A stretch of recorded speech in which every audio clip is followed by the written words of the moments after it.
Hi friends, இன்னைக்கு நம்ம சேனல்ல டேஸ்டியான ஸ்நாக்ஸ் ரெசிபி தான் பார்க்க போறோம். பொட்டேட்டோ ஃபிங்கர்ஸ் ரெசிபி எப்படி செய்யறதுன்னு பார்த்துடலாமா? வாங்க வீடியோக்குள்ள போலாம். இந்த பொட்டேட்டோ ஃபிங்கர்ஸ் ரெசிபிக்கு 2 உருளைக்கிழங்க வேக வச்சு எடுத்து வச்சிருக்கோம். இதை நல்லா இந்த மாதிரி ஸ்மாஷ் பண்ணி எடுத்து வச்சுக்கலாம். இப்போ இதில் 1 ஸ்பூன் அளவுக்கு ரவை ஆட் பண்ணிக்கலாம். 1 ஸ்பூன் கார்ன்ஃப்ளவர் மாவு, 2 ஸ்பூன் அரிசி மாவு, கொஞ்சமாக கொத்தமல்லி கருவேப்பிலை, 1 ஸ்பூன் வெறுமிளகாய் தூள், 1/2 ஸ்பூன் பெப்பர் ஆட் பண்ணிவிட்டு தேவையான அளவு சால்ட் ஆட் பண்ணிவிட்டு இதை நல்லா மிக்ஸ் பண்ணிக்கலாம். வாட்டர்லாம் எதுவுமே ஆட் பண்ணாமல் அப்படியே இதை நல்லா மிக்ஸ் பண்ணிக்கலாம். இப்போ இது நல்லா மிக்ஸ் பண்ணியாச்சு. கையில் நல்லா ஆயில் தடவிட்டு இந்த மாதிரி கொஞ்சமாக பால் மாதிரி எடுத்துகிட்டு உங்களுக்கு எந்த ஷேப் இஷ்டமோ அந்த மாதிரி செஞ்சுக்கலாம். நாங்கள் ஃபிங்கர் ஷேப் செஞ்சுருக்கோம். இப்போ இதே மாதிரியே மற்ற இருக்க எல்லாத்தையுமே செஞ்சுக்கலாம். இப்போ எல்லாமே ரெடி ஆகிடுச்சு. இதை எண்ணெயில் போட்டு பொரிச்சு எடுத்துடலாம். எண்ணெய் நல்லா ஹை ஃப்ளேமில் வச்சு நல்லா இதை காய வச்சுட்டு அப்புறமா லோ ஃப்ளேமில் வச்சுட்டு இந்த ஃபிங்கர்ஸ் எல்லாத்தையுமே அதில் ஆட் பண்ணிடலாம். இப்போ இது எல்லாத்தையுமே ஆட் பண்ணியாச்சு. இது ஒரு பக்கம் வெந்ததும் இன்னொரு பக்கம் திருப்பி திருப்பி போட்டுக்கலாம். இது லைட்டாக கோல்டன் கலர் ஆனதும் இதை வெளியில் எடுத்துடலாம். இப்போ இது நல்லா வெந்துருச்சு. இதை வெளியில் எடுத்துடலாம்.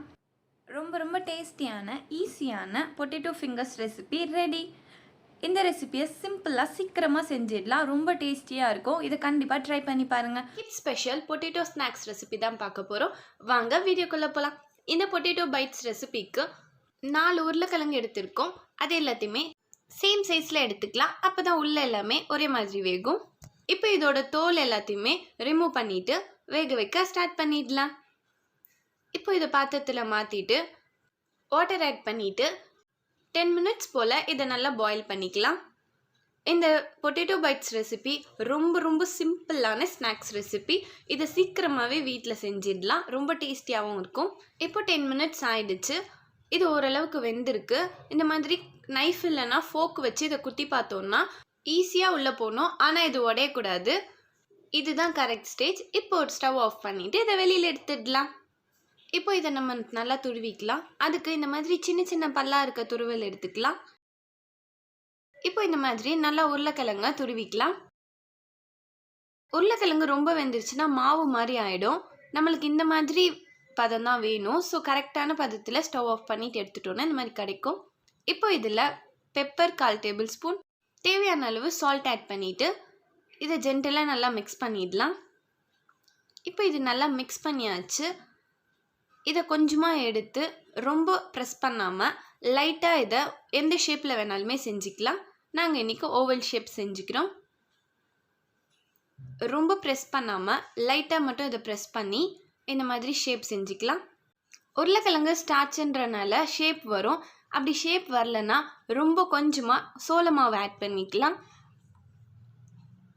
இப்போ எல்லாத்தையுமே செஞ்சு எடுத்தாச்சு. இந்த மாதிரி உருளைக்கிழங்கு துருவல் எதுவுமே வெளியில் இருக்காத மாதிரி நல்லா அதை ஜென்டலாக ப்ரெஸ் பண்ணி வச்சுருக்கோம். அப்படி வெளியே இருந்துச்சுன்னா அது மட்டும் சீக்கிரமாக தீஞ்சிரும். இப்போ இது ரெடி ஆகிடுச்சு. எண்ணெயில் போட்டு பொரிச்சு எடுத்துடலாம். இப்போ காய வச்சுருக்க எண்ணெயில் நம்ம செஞ்சு வச்சுருக்க பைட்ஸ் எல்லாத்தையுமே ஆட் பண்ணிக்கலாம். நம்ம சேனலை சப்ஸ்கிரைப் பண்ணாதவங்க சப்ஸ்கிரைப் பண்ணிவிட்டு பக்கத்தில் இருக்க பெல் ஐக்கான் ப்ரெஸ் பண்ணிவிட்டு அதில் ஆல் ஒன்ற ஆப்ஷன் கொடுத்துக்கோங்க. அப்போ தான் நம்ம சேனலில் போடுற வீடியோஸோட நோட்டிஃபிகேஷன்ஸ் எல்லாம் வரும். இப்போ எல்லாத்தையுமே ஆட் பண்ணியாச்சு. இந்த பபிள்ஸ் எல்லாமே அடங்கினதோ இதை நம்ம திருப்பி போட்டுக்கலாம். இந்த ரெசிபியை ரொம்ப ரொம்ப சிம்பிளாக சீக்கிரமாக செஞ்சிட முடியும். ரொம்ப டேஸ்டியாக சூப்பராக இருக்கும். இதுக்கு தேவைப்படுற இன்க்ரீடியன்ட்ஸுமே ரொம்ப கம்மி தான்.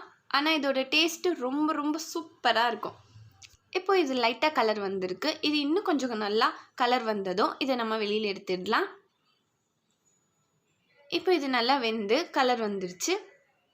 இப்போ இதை வெளியில் எடுத்துடலாம். இப்போ நம்ம டேஸ்டியான பொட்டேட்டோ பைட்ஸ் ரெசிபி ரெடி ஆகிடுச்சு. இந்த வீடியோ பிடிச்சிருந்தா லைக் பண்ணுங்கள், ஷேர் பண்ணுங்கள். அண்ட் நம்ம சேனலில் சப்ஸ்கிரைப் பண்ணாதவங்க சப்ஸ்கிரைப் பண்ணிவிட்டு பக்கத்தில் இருக்க பெல் ஐக்கான் ப்ரெஸ் பண்ணிவிட்டு அதில் ஆல் ஒன்ற ஆப்ஷன் கொடுத்துக்கோங்க. அப்போ தான் நம்ம சேனலில் போடுற வீடியோஸோட நோட்டிஃபிகேஷன்ஸ் எல்லாம் வரும். கண்டிப்பாக இந்த ரெசிபியை ட்ரை பண்ணி பாருங்கள். ரொம்ப ரொம்ப சிம்பிளான ஸ்நாக்ஸ் ரெசிபி. தேங்க்ஸ் ஃபார் வாட்சிங்.